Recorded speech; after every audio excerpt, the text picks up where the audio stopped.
Bueno, 8:34 de la mañana, no os quejaréis, 7:34 en las Islas Canarias, puntuales, como casi siempre, últimamente. ¿Qué tal? Buenos días, Tomás Cuesta, buenos días. Buenos días. No sé si has tenido oportunidad de leer en Libertad Digital lo que ha costado el informe famoso de los tribunales de barrio al Ayuntamiento de Madrid, más de 16.000 euros por preguntar a una asesoría que hiciesen, bueno, pues unos papeles sobre en qué consistiría la propuesta y demás. Como decía antes Luis, nunca llega a los 18.000 euros. No, exactamente. No sea que haya que licitarlo, que sea un contrato legal. No se le da. No, eso lo de la asesoría, evidentemente, es una coartada para tener a alguien por si no sale, que es lo que por si no sale, ahí alguien le echan la culpa. Ahí le echan la culpa, desde luego. Bueno, luego lo analizaremos lo que ha sucedido en el Ayuntamiento, bueno, lo que está sucediendo en el Ayuntamiento de Madrid, que esta semana desde luego nos ha dejado muchas noticias. Ahora mismo es portada ya en Libertad Digital. Pepe García Domínguez, ¿qué tal? Buenos días. ¿Cómo dejaste Barcelona? ¿Igual que estaba? Estaba allí de momento. Allí estaba, ¿no? Continúe cuando vuelvas esta tarde. Cuando vuelvas. Esta tarde. Bueno, pasar el fin de semana Colau te la guarda. a Barcelona. Sí, Colau está en pie de guerra contra el Ministerio del Interior, así que... Así ha dicho, bueno, que le sí, por lo de la apertura del CIE, sí. Bueno, y le preguntaba yo por Susana a Francisco Rosell. ¿Qué tal, hola, Paco? Buenos días. Bueno, ¿qué tal Susana? ¿Qué tal Susana Díaz, que viene hoy a Madrid, si Rosana, no me equivoco? Pues me preguntas por Susana. Sí, Susana Díaz. Sí. Pues bueno, sigue en su dilema, ¿no? No sabe lo que quiere ser de mayor y no se decide a dar el paso. Yo creo que vamos a ver cómo se aclara la situación en el Partido Socialista. Yo creo que ella ya está en Andalucía, la gestión le está pasando factura. Entonces ella tiene que decidir si da el salto a Madrid, a la política nacional, o no lo da. Bueno, veremos a ver qué es lo que realmente los resultados que obtuvo en las últimas elecciones son unos resultados malos. Le ganó el Partido Popular y la gestión prácticamente la tiene muy abandonada. Ahora él está en la cima de su popularidad nacional y a lo mejor puede aprovechar definitivamente ese ave que tanto se resiste a tomar de forma definitiva. Mañana tienen esa cita los socialistas por la que pasa, bueno, lo poco que pasa estos días. Ayer escuchábamos a Fernando Martínez Maillo hablar con Luis Herrero sobre la importancia de mañana esa reunión que van a mantener los socialistas de cara a las reuniones que se podrían producir la semana que viene, de momento confirmada la de Rivera, y veremos a ver si finalmente se produce la de Sánchez. Hoy en la prensa, Sara Sanz, buenos días de nuevo. Buenos días. ¿Por dónde van los titulares de los principales diarios sobre esta cuestión? No sé si lo analizan demasiado, si van la mayoría de ellos por el palo que ha dado Bruselas a nuestro país. Pues hay contradicciones, porque hay algunos que efectivamente se declinan por el fallo del Tribunal Constitucional, se va a palo a la generalidad. Por ejemplo, es el caso del diario El Mundo. El Tribunal Constitucional falla que Cataluña no puede desarrollar estructuras de Estado. También el diario ABC, el Constitucional anula sin fisuras las estructuras para un Estado catalán. En La Razón, el Constitucional tumba esas estructuras de Estado de Cataluña y de manera mucho más escondida, parece que juegan al despiste.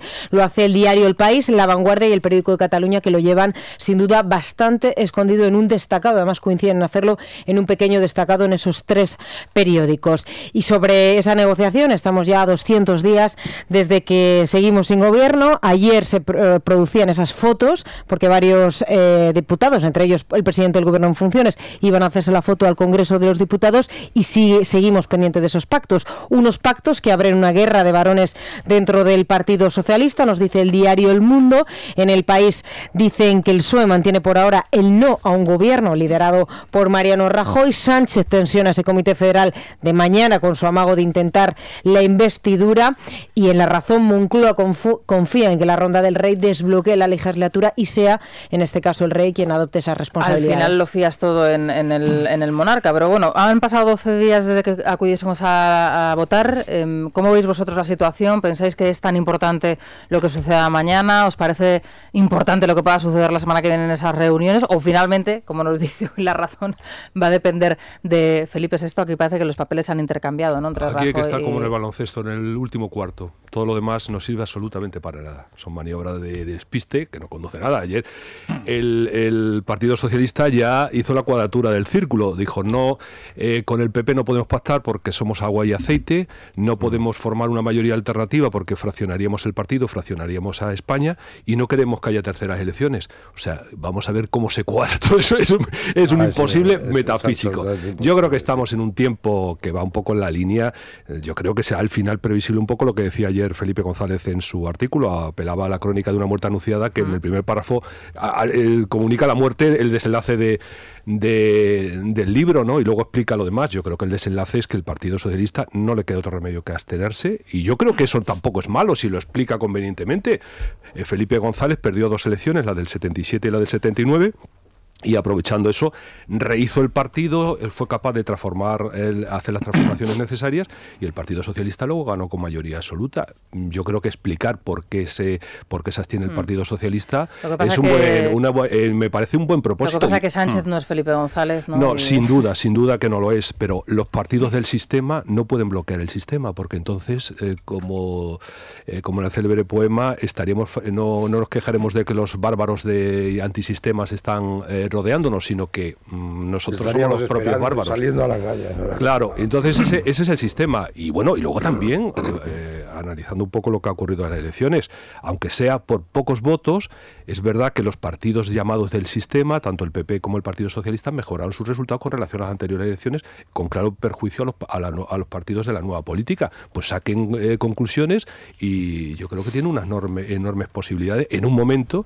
en el que el país pues tiene retos absolutamente inaplazables. Ahí tenemos la sanción con la que nos amenaza la Unión Europea, las consecuencias del Brexit y las reformas que tiene que hacer el sistema. Este país tiene que hacer muchas reformas, y las tiene que hacer de las manos de los 3 partidos del sistema, que son PP, Ciudadanos y Partido Socialista, y es una labor absolutamente inaplazable. No, de hecho, el gobierno del cambio en realidad sería la gran coalición, la gran oportunidad. Sí, lo que pasa es que eso ya sabemos que no. Hubiera un gobierno sí, pero del cambio, eso parece que no se va a producir, y lo podemos dar por seguro. Cuando unos y otros, sobre todo cuando el PSOE habla del cambio, el cambio solo es posible si pactara, si hiciera un gobierno de coalición con el PSOE.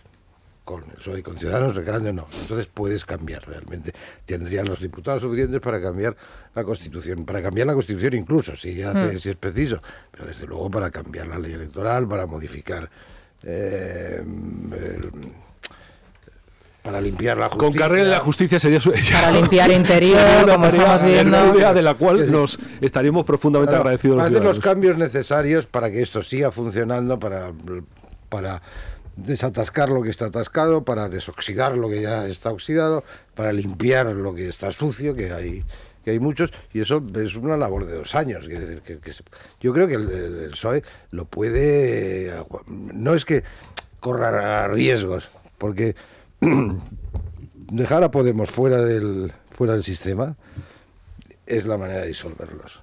Ellos fuera... Bueno, la tentación siempre está ahí. Pablo Iglesias hacía un par de declaraciones en 2 entrevistas, además muy medidas, en El País, en el diario.es, en medios muy concretos, diciendo que bueno, que él estaría de nuevo dispuesto. Lo que pasa es que Pedro Sánchez, a ver, porque esta persona puede salir por cualquier lado. Tú mañana, Pepe, ¿qué crees que es lo que puede suceder en ese Comité Federal de los Socialistas? O si lo ves irrelevante, o crees que de ahí puede salir algo importante de cara a esas negociaciones que continuarán la semana que viene. Yo habría pensado que existía una posibilidad de guerra interna en el Partido Socialista y de cambio de liderazgo si Susana Díaz se hubiese presentado a las elecciones y fuese diputada. Es completamente imprescindible ser diputado nacional para liderar la oposición o para liderar el Partido Socialista. En la medida en que Susana Díaz no es diputada, doy por sentado que no va a hacer absolutamente nada en Madrid, que jamás va a coger el AVE para venir a sustituir a Pedro Sánchez. Si hay alternativa a Pedro Sánchez, estoy seguro de que no es Susana Díaz. Insisto, porque es que como no seas diputado, no puedes dirigir la oposición desde tu casa, desde el telediario. Y eso está comprobadísimo en la política española. Consecuentemente, yo olvido ya totalmente a Susana Díaz, no pinta nada. Dicho eso, creo que se impone y que ya hay una cierta conciencia generalizada de que aquí estamos funcionando con un traje para otra talla distinta a la que tiene la política española. Un traje electoral, quiero decir. Existe una ley electoral en España que han criticado siempre a los partidos pequeños, pero por razones que no tienen que ver con la enmienda que yo le planteo ahora. Una ley electoral pensada para una fórmula de bipartidismo imperfecto, que ha sido el dominante en España durante prácticamente desde la recuperación de la democracia. Eso significaba que había un partido que ganaba las elecciones y que podías jugar con alguna bisagra nacionalista para completar una mayoría apañadita en el Congreso. Eso se ha acabado. En España hay 4 partidos, es una decisión del pueblo español que no quiere que se gobierne España. Y por tanto vota a 4 partidos que no se ponen de acuerdo nunca. Y eso nos va a forzar necesariamente a modificar la ley electoral, que no es ningún drama, y hacerlo en la misma línea en que está hecha. Eso no es ninguna novedad. Te recuerdo que en el año 77 al 79 había 4 partidos. Sí, pero claro, no con esta dimensión. No, hombre, era un partido con cierta de hecho, no, pero es que la diferencia es que se podía formar gobierno. La ley electoral no se traduce en un cambio automático del propio sistema. Pero se podía formar gobierno porque había voluntad de que se formase gobierno. Claro, y porque había no la ley electoral. No, perdona, es decir, la voluntad la puedes tener en cualquier sitio. Por ejemplo, en Italia podías tener la mejor voluntad del mundo. Jamás hubo gobiernos. Jamás hubo gobiernos porque es un sistema multipartito muy complejo. En Grecia, sí, cada 15 minutos. En Grecia tampoco, por ejemplo, en Grecia no, Syriza no tiene mayoría absoluta, la gente se ha olvidado. Syriza, que tiene un ministro de extrema derecha, pero por un tema ornamental, no les hace falta. ¿Por qué gobierna Syriza sin tener mayoría absoluta en las urnas? Porque la ley electoral griega les da una prima que además es de 50 diputados. La minoría mayoritaria la complementas con 50 de regalo para que pueda gobernar alguien y no pase lo de España. En Alemania no hay una prima, no regalan diputados, pero en el fondo sí lo regalan, pero hay un sistema electoral muy complejo, que la mitad se eligen por una circunscripción nacional, la otra por Landers, al final fuerzas mayorías, y aún así les hace falta una pequeña bisagra, generalmente a los liberales. No fuerzas mayorías. En Alemania se fuerza, quiero decir, hay un bipartidismo absoluto que hace casi imposible sacar una mayoría absoluta, casi imposible, y fuerza a coaliciones continuas. Es decir, las mayorías absolutas desde el año 45 hasta la actualidad. Siempre los liberales hicieron ese papel de bisagra. Sí, pero es que el sistema electoral alemán... Una socialdemócrata o dos, que yo sepa, y alguna... Pero es que lo que te quería decir es que el sistema, la ley electoral alemana ayuda mucho. Está mucho más fraccionado el voto de lo que se refleja en el Bundestag. Eso es así, vamos a ver. Aquí, digamos, aquí hay un problema, es decir, que en efecto la ley prevé que se complemente con un partido,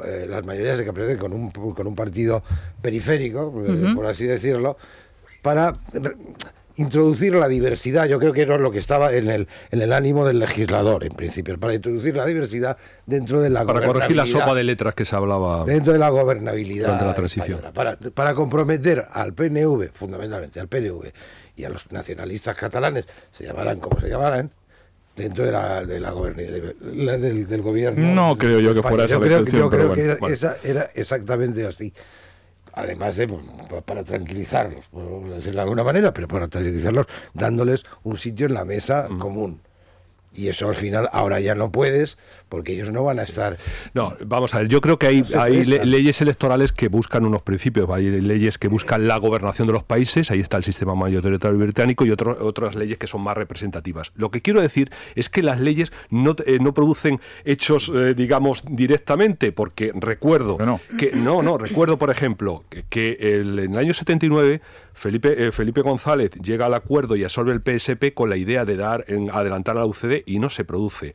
En las anteriores elecciones se ha producido el proyecto de unión de Podemos y de Izquierda Unida, y tampoco se ha producido. Es decir, ese impacto de que vamos a combatir una ley que perjudica a las minorías de esta manera no siempre se produce así. Si yo te hubiera regalado 50 diputados al PP, ahora gobierna. Te digo otra cosa. Y es más, en Inglaterra, donde hay un sistema mayoritario, pues en los últimos años hemos visto como el Partido Liberal se ha colado y pacta con el Partido Conservador para garantizarle esa mayoría que ha tenido hasta estas últimas elecciones. Quiero decir que las leyes electorales no producen consecuencias directas, que luego hay otros asuntos que interfieren, y yo hasta ahora, con las correcciones, yo voy más bien en el sistema de representación de los diputados, cómo se eligen los diputados, etcétera, etcétera, antes de corregir automáticamente las leyes electorales, porque a lo mejor pueden producir otros efectos perversos. Y esta ley nació para corregir un efecto de la transición, que fue aquello de la sopa de letras, ¿os acordáis? Que de pronto aparecieron 18.500 partidos y se con 137 hacer gobernable para que no se produjera el efecto que hubo de inestabilidad durante la Segunda República. Con 137 yo te regalo 50 por ley y tú gobiernas, o sea que la ley sí cambia la realidad. Sí, pero al margen de lo que estáis hablando y lo que estáis debatiendo, lo cierto es que de momento los derroteros de la actualidad política no pasa por esa reforma de la ley electoral. es una necesidad a pasa medio plazo. por una necesidad que yo no sé si los partidos políticos al final la pondrán en marcha o no, Pepe, porque también es cierto que una vez que lleguen al poder determinadas personas, pues a lo mejor no está dentro de sus prioridades el reformar la ley electoral, aunque siempre aparece en los programas electorales, sobre todo de algunos partidos. Pero bueno, mañana tenemos esa reunión de los socialistas. Tú comentabas que no ves a Susana Díaz como dispuesta a dar la cara o dispuesta a presentar una alternativa o a imponer su discurso. No, yo lo que digo es que no puede hacerlo si no es diputada. Yo creo que sí puede hacerlo, pero no va a ser ahora. Dejará, si tiene una posibilidad, es esperar a que Sánchez se cueza en su propio jugo a lo largo de todo el verano, y ella entrar en el último momento, cuando haya realmente... Tomás, insisto, vayamos al plano práctico. ¿Entrar dónde? ¿Entrar dónde? ¿En el Congreso de los Diputados? No. Ferraz. ¿Y tú crees que desde Ferraz, con un portavoz parlamentario que no eres tú, se puede dirigir la oposición española? Sí, sobre todo con un gobierno que no va a ir más allá de 2 años. Y en que en cualquier caso va a ser muy débil, muy débil. Es que estás en una situación sí que inédita. Es decir, en un gobierno que sabes ya de inicio que va a ser un gobierno absolutamente transitorio, que no va a cumplir la legislatura. A mí me parece, yo creo que al final tienes que hacer de la necesidad virtud. Pero a mí lo más importante, sea Susana o sea quien fuere, es el partido que se quiere hacer. Porque si algo tiene de interés esta ronda que ha abierto Pedro Sánchez, es ver el disparate que hay dentro del Partido Socialista. Es decir, es que hay presidentas como la presidenta Balear que sigue defendiendo el tripartito con los independentistas. Claro.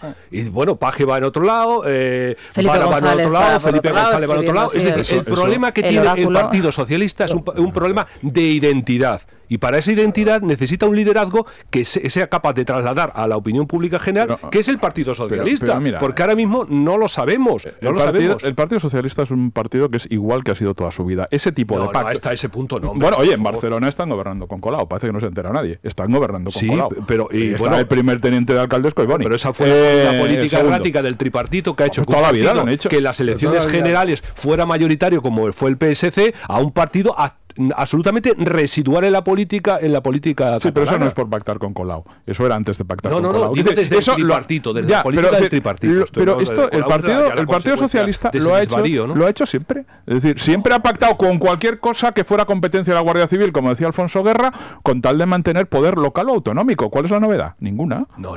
¿Cómo que no? Lo del tripartito. ¿Cómo que no? No han gobernado con el BNG en Galicia. No han gobernado con cualquiera en Andalucía. Pero el tripartito... ¿Con el PP en el País Vasco? Incluso, imagínate. Una deriva del Partido Socialista en Cataluña que tiene como consecuencia que sea un partido absolutamente residual. Es decir, un partido que ganaba todas las elecciones generales en Cataluña, que era el partido que llevó al poder a Rodríguez Zapatero con aquel resultado histórico en las elecciones, y que ahora pues es un partido, en fin... Yo creo que, perdóname un paréntesis, yo creo que la reflexión importante que tienen que hacerse en este Comité Federal es que ese 1.000.000 de votos que había una cierta esperanza blanca, decir, no, Podemos se desinfla, esto era un fenómeno mediático, se lo inventó La Sexta, no hay ninguna base social detrás de eso, volverán a la casa del padre los votantes desencantados por nuestra corrupción o por nuestra mala gestión, y ese 1.000.000 de votos es ese reflejo. No es verdad. El 1.000.000 de votos, y ahora ya lo hemos comprobado, es decir, viendo los datos provinciales, el 1.000.000 de votos que pierde Unidos Podemos, que no Podemos, Unidos Podemos, son los comunistas. Simplemente ha ocurrido, sí. Yo no estoy de acuerdo con eso. Pues mírate los números, no crees en ellos. Si no estás de acuerdo... vamos a ver, yo creo... déjame acabar el razonamiento, hombre. Si no estás de acuerdo en que la provincia de Asturias se ha producido una gran caída de Unidos Podemos y resulta que es el sitio donde más fuerte es Izquierda Unida, no hace falta ser Hegel para darse cuenta de que si caen en Andalucía Podemos será por los comunistas, no creo que sea por el voto del PP. Vamos a ver, yo creo que se está sobredimensionando el voto de Izquierda Unida a niveles siderales. Realmente, a mi juicio, lo que ha perdido a Podemos es que sea un partido absolutamente que fue capaz de captar la indignación general, fue un partido transversal, un partido que recogió votos de todas partes, y en el momento, primero, a mi juicio, la influencia del Brexit ha tenido una influencia fundamental, porque ha habido mucha gente que ha dicho, yo no voto a este partido, que además coge una bandera comunista, etcétera, etcétera, y ese voto transversal lo ha perdido, y las consecuencias de esa política. Y luego una cosa evidente, ¿dónde ha retrocedido Podemos? ¿Dónde gobierna? Es decir, ¿dónde está siendo conocido? Es decir, a mí me parece muy bien lo que se dice ahora, no, es que de Izquierda Unida, pero es que ese Estado se debe sobredimensionar. Entonces, la pérdida del voto transversal, que fue el gran éxito de Pablo Iglesias, Ese por un lado. Y en segundo lugar, la gestión que le pasa factura. ¿Dónde baja? En Barcelona, en Madrid, en Cádiz, etcétera, etcétera. Si es un voto precisamente localizado. Y bueno, y luego la campaña de Izquierda Unida. Oye, se hizo una campaña donde, yo no sé, además, esa capacidad que tiene en Garzón, por cierto, el político el mejor valorado en España con el resultado que hemos visto. El mejor valorado y el único que ha aparecido en los carteles en las calles. Su imagen estaba presente.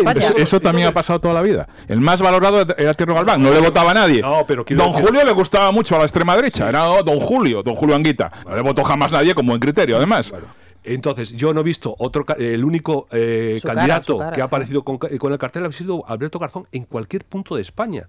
Yo me muevo con mucha frecuencia por muchas partes y la única efigie que ha salido es la de Alberto Garzón. Y yo insisto, es verdad que la fusión con Izquierda Unida y Podemos no se ha hecho bien, entre otras cosas porque Podemos se ha encerrado en la televisión, ha desmovilizado su propia organización y ha dejado los mítines en manos de Izquierda Unida, donde sacaban las viejas banderas, las viejas historias. Entonces, Pablo Iglesias vendía la socialdemocracia de conveniencia en un acto de fingimiento político y de hipocresía manifiesta, y por otro lado, en los mítines aparecían vamos a acabar con el fascismo, no sé qué, no sé cuánto, es decir, una locura. Pero siendo eso importante, a mí me parece que lo realmente en el fondo de la pérdida de Podemos está en otro lado. La pérdida del voto transversal y el tema del Brexit, que ha hecho mucha gente. Esta política tiene unas consecuencias y esas consecuencias no me gustan. Es imposible ligar el voto transversal con un voto de extrema izquierda, el voto de extrema izquierda, el voto leninista o la estructura leninista de un partido que existe en Podemos. Hay dos almas.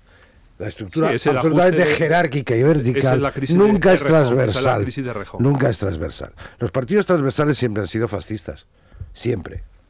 No, digo transversal en el sentido de recoger descontentos de una amplia gama de ideologías. Justamente, eso es el fascismo. Es decir, la capacidad de movilizar... ¿El populismo? El populismo, pero la capacidad de movilizar a amplios sectores sociales en razón de una circunstancia concreta, que puede ser la crisis económica,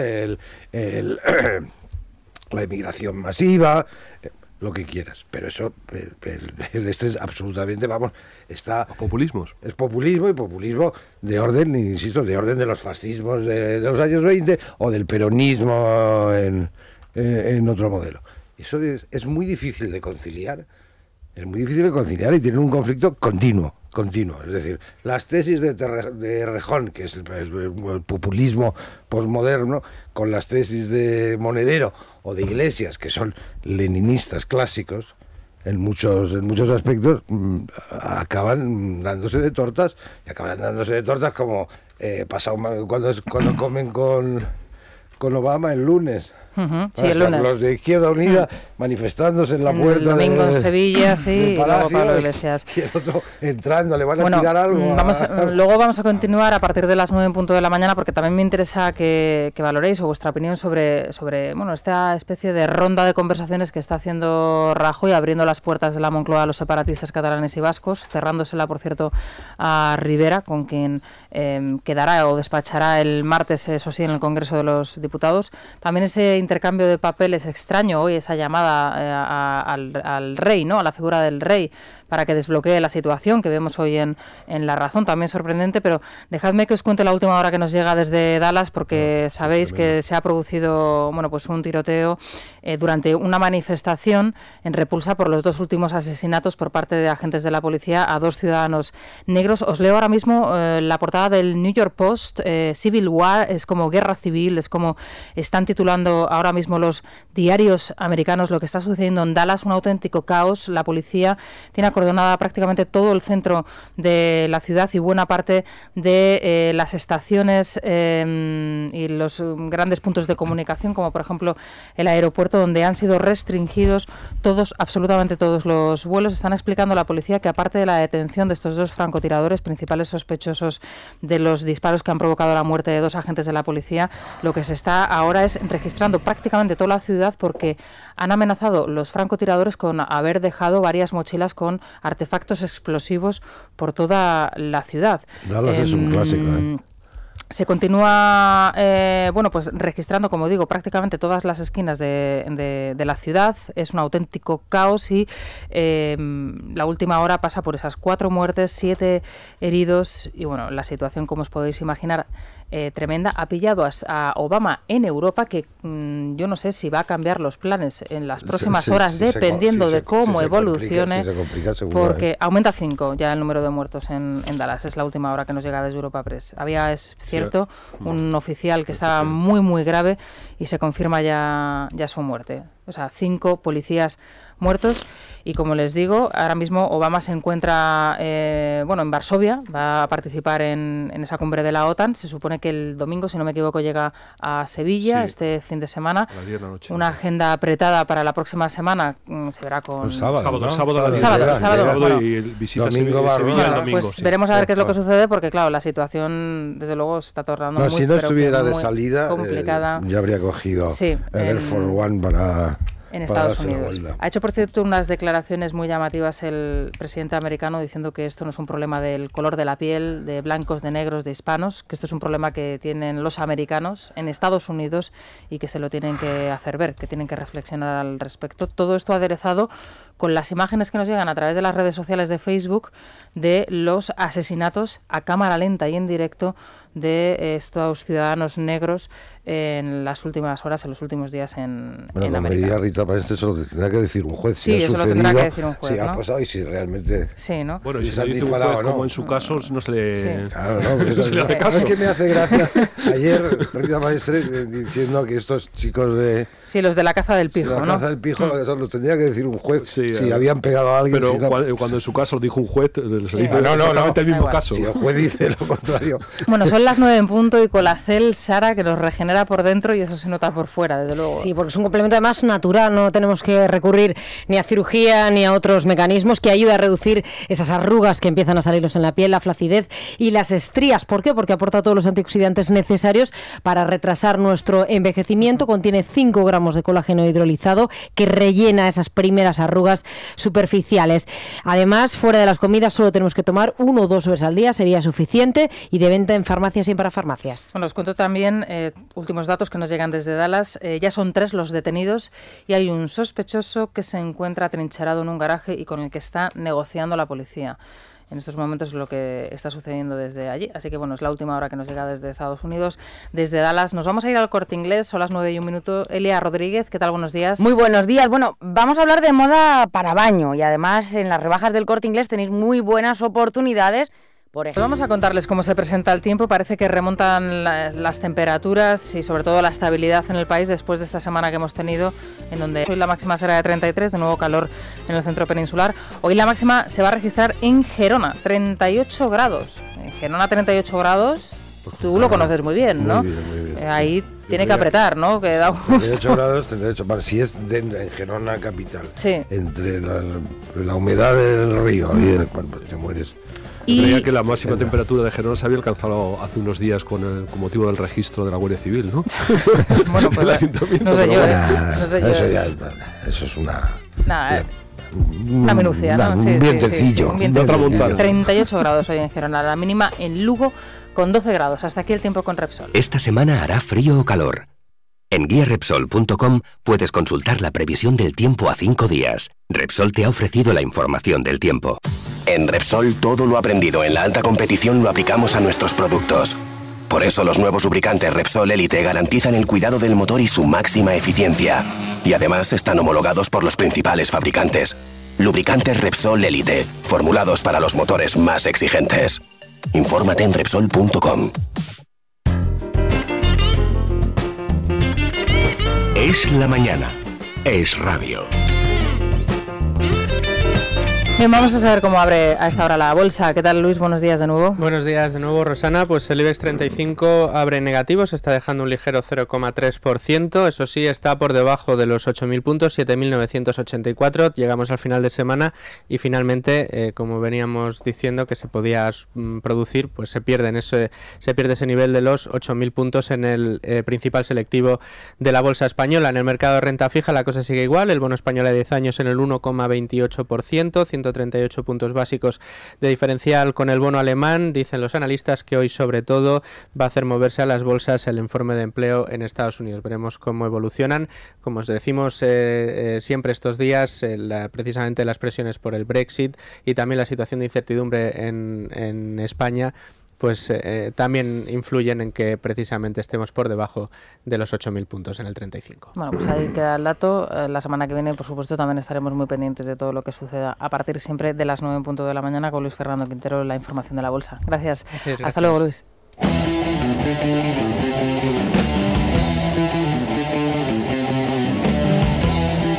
Bueno, Iron Maiden es lo que estamos escuchando, Laura. Yo te preguntaba, ¿Lugo? ¿Pero por qué actúan en Lugo? A ver, cuéntanos. Pues se celebra allí el Resurrection Fest, que es uno de esos festivales que se está consolidando ya totalmente en nuestro país, y actúan mañana, como tú dices, en Lugo. Están celebrando ya 41 años de heavy metal sobre los escenarios y están presentando también su último disco, The Book of Souls. No faltarán, por supuesto, clásicos como The Trooper, que es la que escuchamos de fondo, Run to the Hills o Fear of the Dark. El 13 de julio llegan a Madrid, al día siguiente estarán en Sevilla y la última cita es el 16 de julio en Barcelona. Por lo que he visto todavía quedan entradas, o sea que los que estén pensando en ver Iron Maiden y no perdérselo todavía pueden hacerlo. Y para los que sean muy fans de Iron Maiden, ya está disponible para móviles su propio videojuego, Legacy of the Beast. Bueno, pues ahí están las propuestas. Gracias, Laura.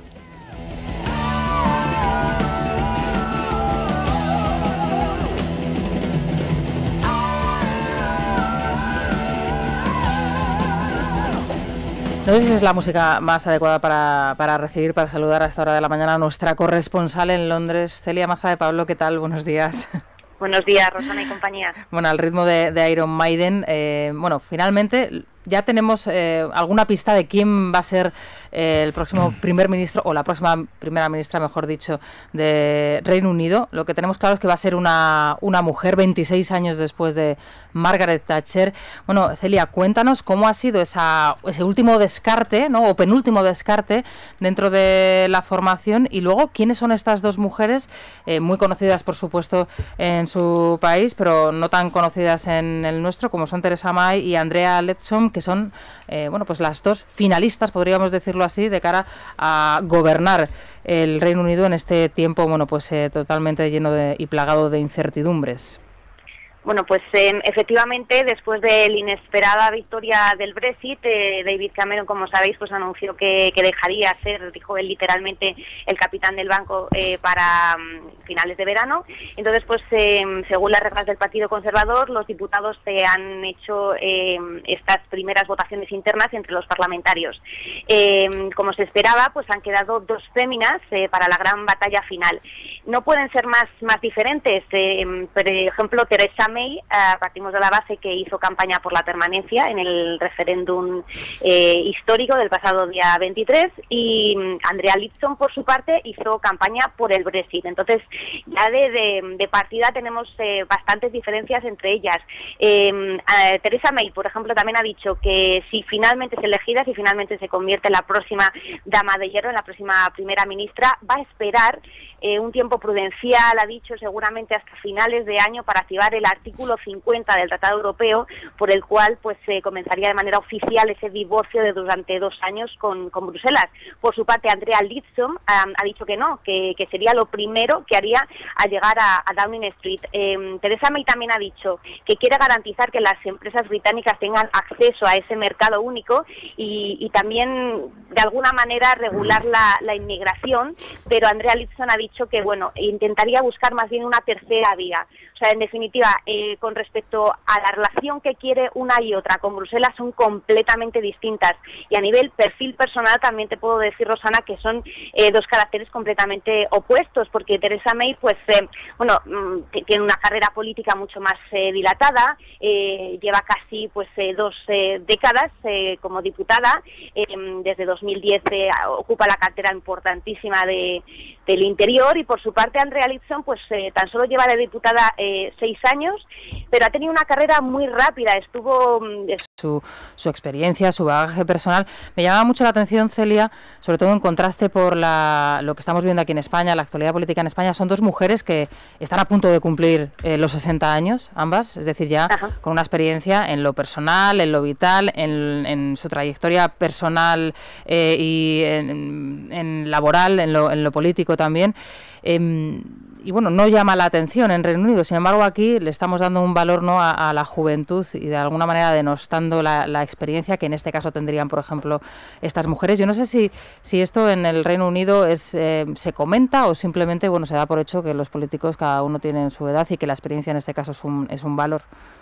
Bueno, es muy interesante lo que dices porque efectivamente todos los candidatos que se han presentado, exceptuando uno de ellos, sí que tenían pues una edad veterana dentro de la política, pero fíjate, venimos de un partido conservador liderado por David Cameron, uno de los ministros más jóvenes de la historia, uno de los líderes conservadores más jóvenes de la historia. Entonces ahora es muy curioso lo que dices, que efectivamente ahora el partido pues se ha virado hacia otro lado, cambian completamente de rumbo, si lo podemos decir así, y también te puedo decir que pese a que Theresa May, esto me gustaría recalcarlo, ahora es la candidata favorita en las encuestas, estamos en un escenario político británico que ya todo puede ocurrir, visto lo visto en los últimos días, pero es que además, históricamente la política británica, tanto en el Partido Conservador como en el Partido Laborista, nunca ha ganado el candidato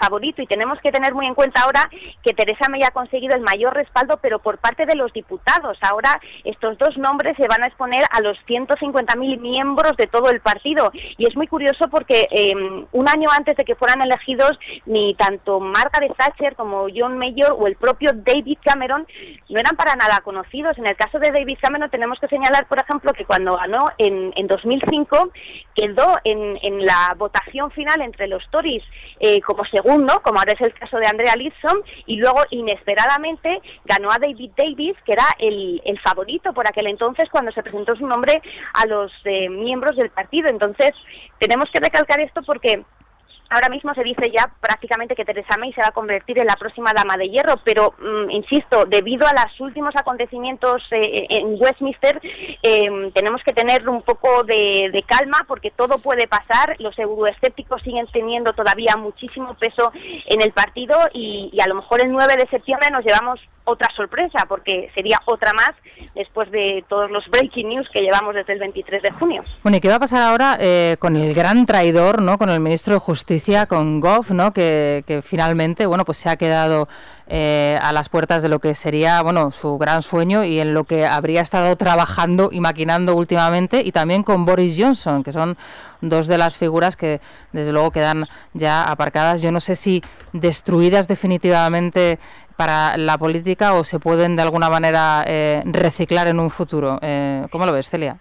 Pues va a ser muy interesante el nuevo gobierno que se pueda generar después del 9 de septiembre, porque independientemente si sale la europeísta Theresa May o la euroescéptica Andrea Leadsom, obviamente una de ellas tendrá que ser la elegida para formar un gobierno en el que tengan lugar tanto euroescépticos como eurófilos. O sea, vamos a tener unos ministros completamente mixtos con respecto a las relaciones de Bruselas. Michael Gove, el ministro de Justicia, efectivamente es el hombre, digamos, aquí denostado en Reino Unido ahora mismo, porque ha pasado de ser pues uno de los cabecillas de la campaña por el Brexit, una persona que siempre estaba en segunda línea, pero se le tenía muchísimo respeto porque estaba diciendo pues un discurso muy claro, no quería los focos, al contrario que Boris Johnson, que se le veía más pues como una persona muy ambiciosa que solo estaba defendiendo el Brexit por mera cuestión personal, para garantizarse pues un futuro liderazgo. Pero ahora las tornas se han cambiado completamente y Michael Gove pues ahora mismo es una persona, no me atrevería a decir odiada, pero que levanta bastante recelo dentro del Partido Conservador porque no es nada popular.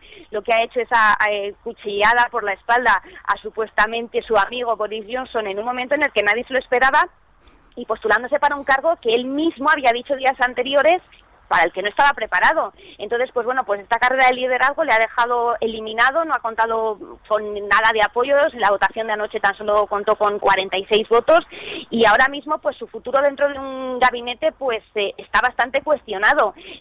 Boris Johnson sí que se dice que podría tener un cargo importante incluso como ministro del Exterior.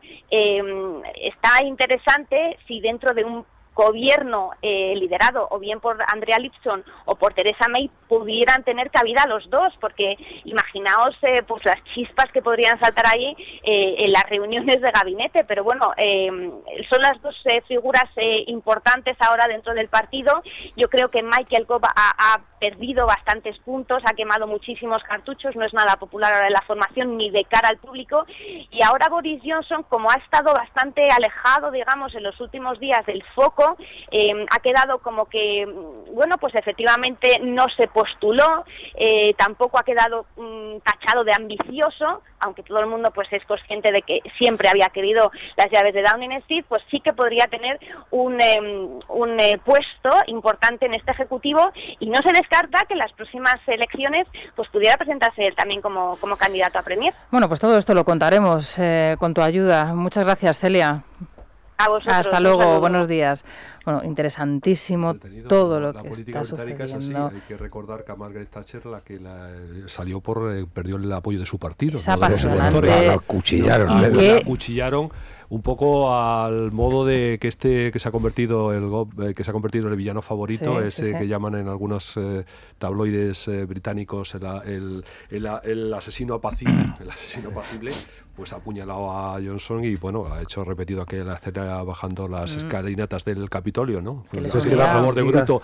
Pero bueno, yo no sé lo que pasará. Y hablábamos al principio de la tertulia de esa reforma de la ley electoral, y también, bueno, se habla también mucho de la regeneración de los partidos. Oye, y qué diferente suena, ¿no?, la música de lo que sucede en Gran Bretaña, en Reino Unido, cómo eligen a sus líderes, ¿no? Cómo votan aquí, como quien está votando, no sé, es que eso si ya queremos son más sándwiches que leyes o electorales, son croissants. procedimientos, ¿no? Y vamos a ver internos, lo que la favorita, que es Theresa May, la ministra del Interior, pues efectivamente puede ser volteada luego cuando elijan los militantes. Por cierto, he estado viendo fotos suyas y parece una mezcla entre Meryl Streep y la propia Margaret Thatcher. Parece una simbiosis perfecta muy entre Margaret británica, Thatcher las y la dos, actriz desde que la luego. llevó a la escena, ¿no? Y otra cosa que me llama la atención es que cuando una mujer es la que aspira, en este caso son dos mujeres las que aspiran a ser premier británica, se hable de dama de hierro sistemáticamente, como si una mujer tuviera que ser de hierro para llegar al poder, y si no, no lo podría ser. En cualquier caso, de cierta manera, pero es muy interesante lo que ocurre en Gran Bretaña, y yo espero que se busque una solución para que Gran Bretaña no siga por la senda del Brexit, ¿no? Porque es un disparate. Y luego lo que se especulaba nuestra corresponsal de que Johnson podía ser ministro de Asuntos Exteriores, eso ya es el aislamiento total de la isla, y es un suicidio para Gran yo Bretaña. de todos modos trataría de no ser tan paternalista como a veces somos aquí con el Reino Unido. Ellos inventaron el capitalismo. Es que a veces desde España le salvamos la vida al Reino Unido. Cuidado, inventaron el capitalismo, insisto, están en los libros, saben de qué va esto mejor que nosotros, ¿eh? Nosotros llegamos hace 5 minutos al capitalismo. Pero y ellos llevan 2 siglos. Que decirte que y pero, se suicidan. Pero bueno, está por ver que lo aunque hagan. haya dominado como la propia Roma. Roma se suicidó y fue el país hegemónico, y la potencia se suicidó. En cualquier caso, el estatus que le queda al Reino Unido es o adoptar un tratado similar al de Noruega. Noruega está dentro sin pagar. Y eso, bueno, pagando poquito. Y eso está muy bien para los noruegos. No comparten el petróleo contigo ni conmigo, y de facto son como si fuesen un país miembro de la Unión Europea. Supongo que el afán del Reino Unido es ese. Aplican toda la normativa comunitaria. Sí, de facto. Sin intervenir en su redacción y en su aplicación. Que de facto es como, de facto es como si fuesen miembros, sí lo es. Contarlo, ¿no? Pero bueno, les queda eso es como importante. Si fueran súbditos. Bueno, pues les queda súbditos. Pues les queda. Hombre, no creo. Es como si perteneciera al Imperio Británico. Puestos a hablar de súbditos, yo pensaría más en griegos que en noruegos, pero bueno. En cualquier caso, les queda o ese estatus similar al de Noruega, o esperar a que se acabe de desmontar la Unión Europea, que esta es la segunda derivada. Hablamos de la Unión Unión Europea como si fuese una balsa maravillosa. La Unión Europea está en proceso de descomposición desde hace mucho tiempo. El euro no acaba de cuajar. Es evidente que no acaba de sellar estructuras económicas muy dispares y heteróclitas como son las del norte y del sur de Europa. Y bueno, y los británicos lo ven eso con una distancia que es incluso física, pero también moral e intelectual. No son del todo idiotas los británicos, insisto. Es decir, a veces hablamos con un cierto paternalismo de gente que nos da 1000 vueltas. No. Es que sí, que nos dan 1000 vueltas. No, vamos, que sí, que nos dan 1000 vueltas, o nos pueden dar 1000 vueltas, pero no ejerce ni el paternalismo ni la supeditación a otros argumentos. Es decir, ni aquello que decía el célebre editorialista de un periódico español, última vez que aviso a la URSS, ¿no? Es decir, en 3 extremos. Bueno, algo se ha hecho aquí parecido con los británicos. No, pero y otra cosa es ver la deriva británica, una deriva que están viendo sus propios ciudadanos, las consecuencias que va a tener. Es decir, cuando un país que la Citi está hablando de corralitos financieros, vamos, que sea un síntoma de que parece ser que por ese camino no van. Yo sé que la Unión Europea tiene muchísimos problemas, pero también digo que la Unión Europea es un proyecto que ha permitido salvar y construir la Europa después de la Segunda Guerra Mundial y evitar el problema de los nacionalismos hasta ahora. Es verdad que tiene que hacer reformas, es verdad que tiene que hacer transformaciones, por supuesto que sí, pero hombre, no invalidemos el instrumento de la Unión Europea. La Unión Europea tiene un problema desde que cae el muro de Berlín. Claro. Es decir, la Unión Europea se movía muy bien en el espacio que le dejaban, bueno, protegido por los americanos y casi financiado por los americanos. No, casi no. Financiado por los americanos, que permitían que lo que te ahorrabas en gastos de defensa lo pudieras emplear en el Estado. En el estado del bienestar, directamente. Caso, luego, crecer hacia el este es muy complicado. Porque tú dices, Checoslovaquia, actualmente Chequia y Eslovaquia, ¿son Europa? Sí, pero sí, geográficamente lo son. Culturalmente, hombre, si me dices que ciencia de Viena. Hombre, si me dices que los checos no son europeos, vamos. Estoy hablando de que decir, Moscú es Europa, Rusia no está tan claro. Rusia. Bueno, pues culturalmente Rusia sí, siempre ha tenido ese doble alma. Exactamente igual que Praga. Es decir, exactamente igual no. Exactamente igual no. Bueno, dejadme que... Mira la cara de Lenin, si era un asiático. Dejadme que le pregunte a Sara Sanz en estos momentos por las llamadas de los oyentes y los correos que están llegando y sobre todo los tweets a través de @lamanana_de_fjl. ¿Algún comentario que quieran hacer los oyentes hasta ahora, Sara? Sí, muchos están pendientes de lo que sucede en Dallas tras ese tiroteo y el fallecimiento de 5 personas. Es la última hora que nos llega desde Dallas. Nuestros oyentes nos dicen que Obama lo que debería hacer es efectivamente irse a Estados Unidos y anular esa visita que hoy tiene prevista en Varsovia y luego posteriormente que llega a nuestro país. También otro de los oyentes en @lamanana_de_fjl nos dice que esa cifra de 16.000 euros y que hemos dado a conocer a través de Libertad Digital, Olivia Moya, en ese artículo que firma nuestro periódico, ese informe de Carmena, no le parece mucho dinero siempre y cuando, claro, se compare con los 224.000 que llegó a ganar Monedero, también con un informe parecido. Y tras ese varapalo del Constitucional a Generalidad, Claudio nos pregunta cuándo va a actuar la justicia con mayúsculas contra ese proyecto de república babanera y corrupta en Cataluña. Bueno, vamos a hacer una pausa y a la vuelta una llamada telefónica muy breve, pero de estas que a uno le reconfortan porque, bueno, se siente orgulloso pues de ser español y de las cosas que también se pueden hacer en nuestro país. A la vuelta de publicidad. Es la mañana. El Grupo Correos cumple 300 años, es el aniversario del Grupo Correos, el 300 aniversario del Grupo Correos y desde el Grupo Libertad Digital, desde luego no queríamos desaprovechar la ocasión para felicitarles por esta jornada y este aniversario tan especial. Estamos en comunicación con la directora de comunicación del Grupo Correos, Emma Marín. ¿Qué tal, Emma? Buenos días. Hola, buenos días. Muchas gracias por acordaros de nosotros en este día tan importante. Bueno, ¿qué significa para Correos poder llegar a cumplir nada más y nada menos que 300 años? Bueno, pues mira, sobre todo significa darnos la oportunidad extraordinaria de dar a conocer a la sociedad española la contribución que Correos ha realizado para el desarrollo de nuestro país, ¿no? El importante papel que ha desempeñado a lo largo de su historia como factor de vertebración territorial y de cohesión social, y siempre con una extraordinaria vocación de servicio público. Ahora cuando alguien ve a uno de nuestros carteros pues depositar una carta o llevar un paquete de esos que compramos por internet, pues no se sabe toda la tecnología que hay detrás de ese pequeño gesto de poner una carta o de recibir una carta, ¿no? Pero que no es tecnología de ahora. Correos ha sido siempre una empresa muy innovadora y pionera en un montón de cosas. Pues fuimos pioneros, por ejemplo, en incorporar mujeres a una plantilla con todos sus derechos laborales, en concreto en el servicio de telégrafos, ya en 1882. Bueno, pues aunque el sello se fue inventado en Inglaterra, en Reino Unido, en 1850 se establece el sello como forma de pago en España, y eso permitió, bueno, nosotros decimos que fue el Internet del siglo XIX, ¿no? Porque en menos de 20 años, pues las cartas se multiplicaron, pasando de 18 millones de cartas a 75 millones de cartas en 1870. Pues fuimos los primeros que tuvimos un servicio telefónico, pues bueno, los periodistas han podido mandar sus teletipos gracias a los servicios telegráficos. De la historia de nuestro país. Por ejemplo, en el año 1756 se crea el oficio de cartero, ¿no? El cartero es ese señor que llama a tu casa y le sigues abriendo la puerta, como digo yo siempre. Llaman a mi casa, soy el cartero, y yo, desde luego, le abro la puerta. Sí. En el Ese es uno de los valores que seguimos conservando desde siempre, ¿no? Que es la confianza y la gran humanidad de nuestros carteros, porque si en el mundo rural son un personaje importantísimo, es una persona a la que todo el mundo conoce, a la que confía su vida, en las ciudades también. Es una de las pocas personas que, como tú dices, a la que le tienes confianza, a la que le abres la puerta. Bueno, yo quiero aprovechar esta oportunidad que me brindáis para felicitarles a todos y para felicitar a todas las personas, a toda la gran familia de Correos que somos, por este 300 aniversario, y que brindemos todos por 300 años más. Bueno, pues así lo haremos. Muchísimas gracias, muchas felicidades, Emma. Muchas gracias Marín. A vosotros. Y nada, dentro de 300 años lo volvemos de nuevo a celebrar. Muchas gracias. Dentro de 300 años lo volvemos a celebrar. Felicidades, buenos días. A vosotros, muchísimas gracias.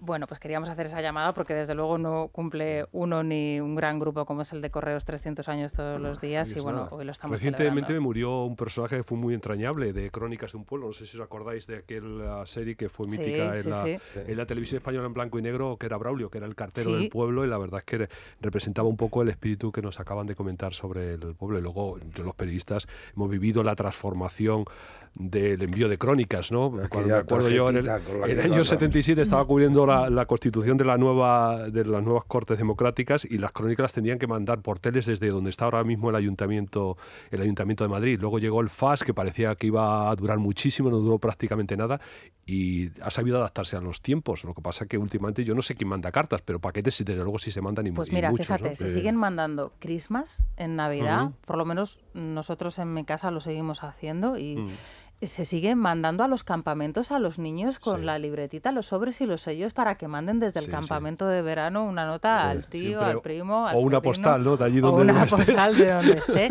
que eso está fenomenal. Y lo que yo le decía antes a Emma, a la directora de comunicación de Correos, a mí la figura del cartero, cuando me dicen, soy el cartero de Correos, pues yo a usted, señor, le abro la puerta de mi casa, porque... Todavía se acuerdan cómo el socialista pudo impedir el gobierno de Ahora Madrid que padecemos ahora, y no lo hizo, y además piden al PSOE madrileño una moción de censura. Entiendo que la camarada Rita Maestre esté muy enfadada por la detención de sus compañeros. Esto con una policía si ellos tuvieran la policía propia, no ocurriría. Yo creo que ya está bien de tener que aguantar a esta señora, porque tenemos todo Madrid que no se puede vivir. Yo creo que el PSOE tenía ya que hacer una moción de censura. Una carmenada más con esto de las checas de barrio, que lo que van a hacer es hacer la vista gorda con los delincuentes. Esto es inaudito.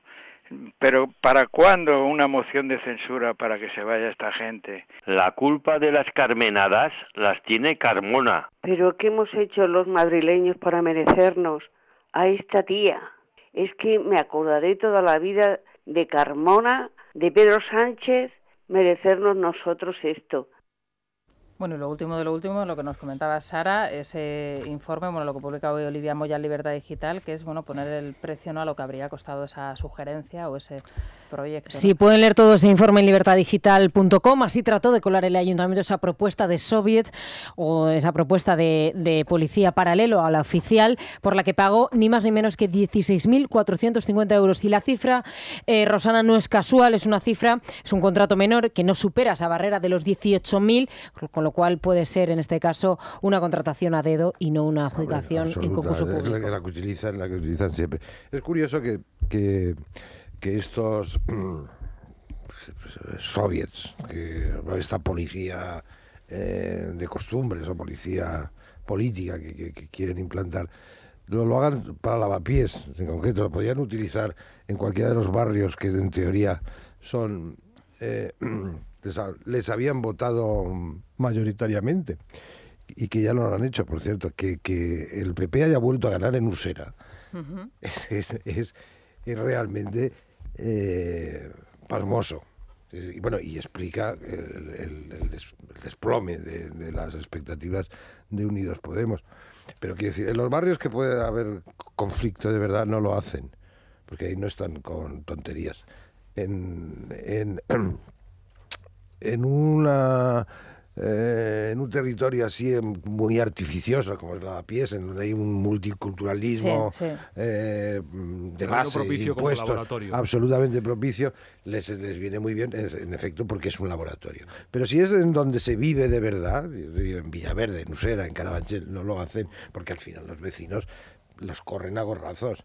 Es decir, que si van a empezar a soltar a los carteristas o a los rateros, a los gamberros o a la gente que ofende a los violentos. De todas maneras, yo, si me permite, Rosana, yo distinguiría dos planos. Uno, lo que dicen los oyentes, las carmenadas, y digamos las ocurrencias, como esto del día del bañador opcional en las piscinas municipales, eso sí es una ocurrencia, o la ocurrencia de que los niños recojan las colillas de los...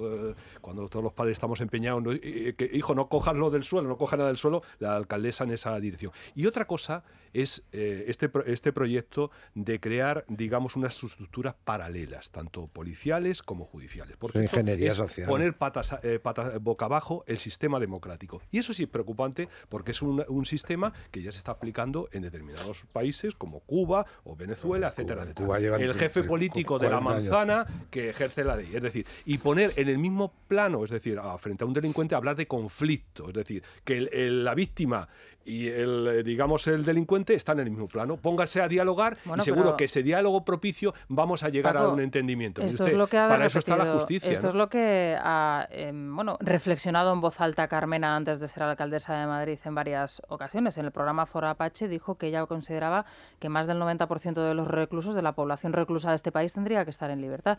Y hablando de los terroristas y del terrorismo de ETA y el terrorismo yihadista, esta señora decía que habría que ponerse delante de los terroristas, mirarles a los ojos para saber qué les había pasado para poder matar a gente, ¿no? Pero antes de esas afirmaciones, Rosana, en el año 89 la alcaldesa de Madrid hizo unas declaraciones al diario El País cuando era juez de vigilancia penitenciaria y mantuvo ese mismo punto de vista, diciendo que un gran porcentaje de los delincuentes no debían estar en la cárcel, sino que debía estar fuera. Y eso es así. Entonces, aquí el problema es que cobraba para el PNV, ¿eh? Sí. Estaba trabajando en el País Vasco. Aquí el problema es que se dice, no, esto es una consultora que no sé qué, no sé cuánto. No, estamos siempre ante lo mismo. Si cuela, cuela. Es decir, primero se lanza el globo sonda, si no hay resistencia y vemos que no hay resistencia a este proyecto, va adelante. Y luego le echamos la culpa a una consultora que supongo que se le habrá pedido un informe es la Comisión de Memoria Histórica con el viejo procedimiento que tanto se cuestiona de la vieja política de asignar una cantidad que esté por debajo del mínimo que exige un concurso público, con lo cual se lo estás encargando a los amigos para que te digan lo que tú quieres oír y de paso vas creando una clientela. Y además sí que tienes razón. Es decir, es que eso es, por tanto, una cosa son las carmenadas y otra cosa son el proceso de laboratorio y de transformación que se está operando. Esto es exactamente igual que la comisión que la cátedra de Memoria Histórica de la Complutense.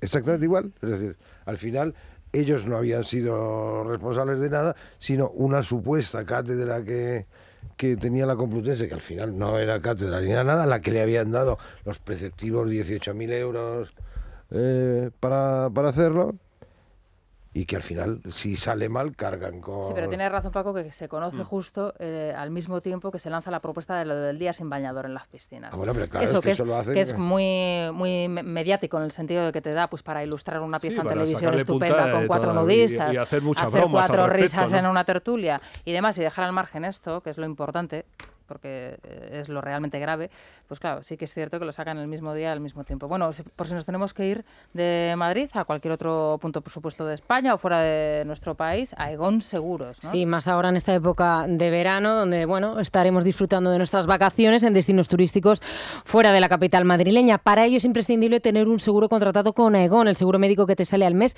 por 42,99 euros y sin copago.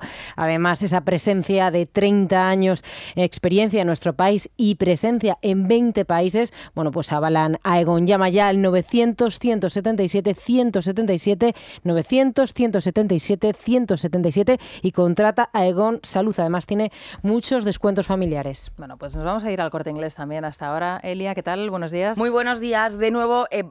A ver qué le pedimos al verano, porque además en el Corte Inglés estamos celebrando 75 años, nuestros 75.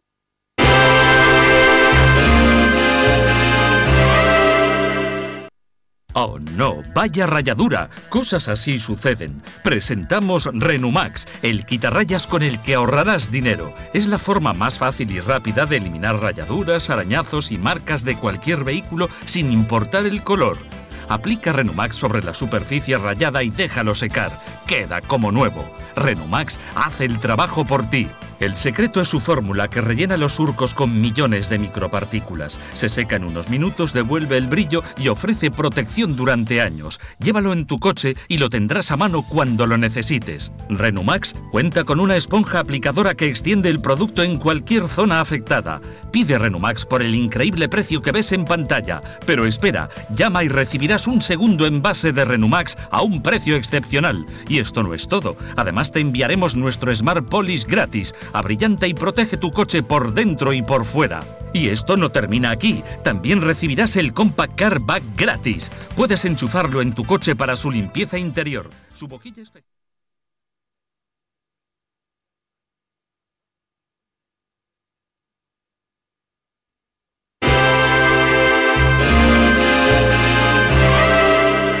Pero de momento no ha trascendido ningún tipo de información sobre si va a suspender su viaje a España. Sí que es verdad que en Estados Unidos no se ha hablado de otra cosa y aunque por allí a esta hora todavía es de madrugada, los medios de comunicación y las distintas televisiones están reproduciendo vídeos que hemos podido ver en la redacción que son espeluznantes, estremecedores. Sí. Hay uno de ellos que es muy similar, seguramente lo recordaréis, al que vimos en París, el de un terrorista de Estado Islámico con un Kalashnikov rematando en el suelo directamente a una persona. Bueno, pues hay uno que es... Policía que, en la salida de... Que es exactamente igual. Un policía intentando ocultarse detrás de una columna en medio del tiroteo y va uno de estos...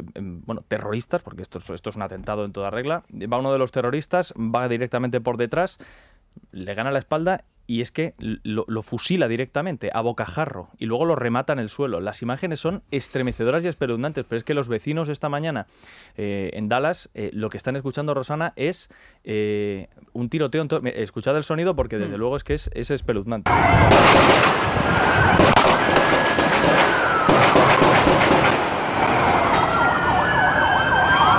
Puede ser.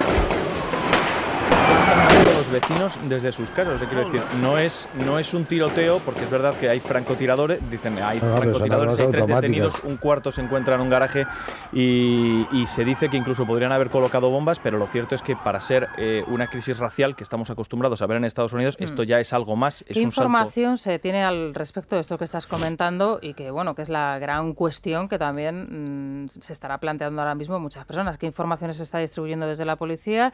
Si hay más sospechas de que esto sea algo más allá de lo que tú dices, una venganza, por llamarlo de alguna manera, siempre entrecomillado, desde luego, después de lo que ha sucedido esta semana en Estados Unidos. ¿Qué es lo que se sabe? Bueno, es cierto que la muerte a manos de la policía lo que ha generado es un estallido de violencia, pero de momento la policía, te voy a colocar un sonido de uno de los agentes de policía que explica el momento en el que hay mucha confusión allí en Estados Unidos, el momento en el que nos encontramos ahora mismo. Escucha. We believe that these suspects creemos que los to injure escuchar. Parece que no lo podemos escuchar. Lo único, la policía está explicando en qué momento nos encontramos de la operación, pero de momento, en lo que es el móvil de lo que está sucediendo, se entiende que es una crisis, una revuelta racial en Estados Unidos. Lo que pasa es que lo que todo el mundo está pensando en Estados Unidos, lo que sorprende a la gente es la virulencia con la que estamos hablando de francotiradores apostados en azoteas disparando directamente contra la policía. O sea, es un salto más, es algo diferente a lo que hemos estado viendo en los últimos años. En 2015 es verdad que en Luisiana ha habido también protestas raciales, etcétera, pero no habíamos llegado a este punto. Forma, y además... Pero aquí lo que pasa es que efectivamente revueltas ha habido en la historia reciente de Estados Unidos, cuando se ha producido alguna muerte de esta naturaleza racial, pero aquí parece que es algo organizado este grupo de francotiradores, ¿no? Estaríamos ante un salto cualitativo, estamos hablando de 4 personas. Hay 3 detenidos y un cuarto sospechoso que estaría trincherado en un garaje, y dice este cuarto sospechoso que habrían colocado incluso bombas en algunos puntos de la ciudad. Por tanto, ahora mismo, pues la gente evidentemente en Dallas está permaneciendo en sus casas, que la gente no se imagine que esto está sucediendo en algún suburbio o algo así, no, en medio de edificios tan altos como los que podamos encontrar en Madrid, edificios de empresas, edificios de negocios, y entre las viviendas donde habitualmente donde vive la gente. Sí, o sea, también alguna declaración de algún policía que vio arrojar alguna mochila por parte de algunos de los sospechosos, ¿no? Que durante la persecución también ha levantado todas las especulaciones al respecto de la posibilidad de que hubiese bombas o hubiesen instalado algún paquete bomba en algún sitio. Evidentemente conviene no desligar esto de la campaña presidencial que hay en Estados Unidos. Pues digo, es que a ver cómo encaja esto Donald Trump, a ver qué dice Donald Trump sobre lo que está sucediendo, qué soluciones pone sobre la mesa, y qué dice evidentemente también Hillary Clinton. Bueno, ¿alguna noticia de última hora más que nos quieras comentar? Poco más. Vamos a tener a los varones autonómicos del Partido Socialista pasando por allí por Ferraz. Es cierto que Pedro Sánchez tiene mañana un encuentro en el seno de su partido político. Mira, me cuenta ahora mismo Pablo Montesinos, Obama se encuentra ahora reunido con Donald Tusk y Juncker, y luego podría decir algo sobre sus planes de cara a la visita a España. Así que de momento esa visita de Barack Obama queda en el aire, Rosana. Pues estaremos por supuesto muy pendientes. Tenemos a Pablo allí en Varsovia, así que la última hora, y por supuesto si hubiese novedades al respecto, la comunicación, como siempre, está abierta. Isabel González. Buenos días, Ros. Se incorpora de nuevo, después de esas brevísimas vacaciones al otro lado, en otros mundos y en otros mares. Pero no coincidido con Chabelita, he de decirlo, ella ya estaba aquí haciendo declaraciones. Que has estado por su tierra de origen, ¿no? Digamos, ¿no? No, que ya parece que había estado en México pasando unos días, pero nada, yo he buscado por todas partes, por todas las pirámides, he levantado piedras y no estaba allí Chabelita, estaba poniendo piedras en la casa que ha alquilado y que protagoniza la portada de la revista Lecturas, y que ahora comentaremos otra vez, porque yo sé que han dedicado bastante tiempo de la tertulia rosa. Pero tú no lo has podido evitar, ¿no? Y tienes que comentar esa casa, ¿no? La decoración, y además, sobre todo, ¿no? Voy a llevar la contraria a Federico Jiménez Los Santos, que habla de la decoración en unos términos que no me gustan nada. De piso piloto, sí. La verdad es que la decoración no es bonita, pero la casa no está mal. No había que ser mucho, ¿no? Un salón de 50 metros cuadrados. Pero tú no tienes un salón de 50 metros cuadrados. No tengo un salón ni siquiera tengo un salón de 20 metros, creo. En fin. Bueno, hablaremos de eso, hablaremos de la reina Leticia, que ayer estuvo en París, estuvo de nuevo como embajadora de la FAO, la nutrición, etcétera, y a mí me ha recordado a Angelina Jolie, fíjate por qué, no por la delgadez de ambas, sino por la frase que la reina utilizó en su discurso de 6 minutazos en inglés. Somos lo que comemos, dijo Leticia. Es la misma frase o parecida a la que llevaba Angelina tatuada en la tripa, que yo luego me imagino con tanto embarazo era algo así como lo que te alimenta te destruye. Pues se acabaría convirtiendo en una frase bastante más larga, ¿no? Con todos esos dar de sí a la tripa. Hablaremos de eso, hablaremos del culebrón Alba Feliciano, sobre el divorcio, a ver qué saben nuestros contertulios sobre ese tema, y de un personaje que no es de la Crónica Rosa, se llama Santiago González, y que sustituye a Gloria Lomana al frente de la dirección de informativos de Antena 3. Nosotros aquí hablamos de Antena 3 como la cadena triste, porque así la bautizó Belén Esteban en su día. Bueno, pues que es que fue el novio de Mariló durante un año y medio más o menos, sí, allá por 2011. Bueno, y fue el responsable de los informativos de Televisión Española durante toda la etapa de Zapatero. Director, no fue director. Durante el zapaterismo, o sea que también es muy... No era responsable de informativos, era el director. Era el director, bueno, pero... Sí, ahora pues, es responsable informativo. Yo lo que me pregunto es si esto esto significará el desembarco ahora de Mariló en significa esa cadena. Yo creo que significa muchas cosas. Sobre todo se verán cambios, me imagino, que a partir de ahora... no sé, pero como ahora está en el paro... Pues, parece que Gloria Alomana, desde luego, no se ha debido de ir muy contenta de Antena 3. Estaba allí, ahora estaba en Secuoya, me parece. Sí, efectivamente. En fin, sí. Bueno, estaremos, seguiremos la noticia. Tomás Cuesta, muchas gracias. Buenos días. Gracias, Pepe García Domínguez, muchas gracias. Buenos días. Paco Rosell, muchas gracias. Saludos a Susana. Se lo daremos. No sé si nos cruzaremos en el AVE hoy, porque yo iré para el Comité Federal. Sara Sanz, muchas gracias. Hasta Aquí el lunes, como todos los días. Bueno, se quedan con Isabel González en la mejor compañía hasta las 12 del mediodía, como siempre, en Es la Mañana de Federico. Nosotros regresamos el lunes a las 6 en punto de la mañana. Hasta entonces. Es la mañana. Es radio.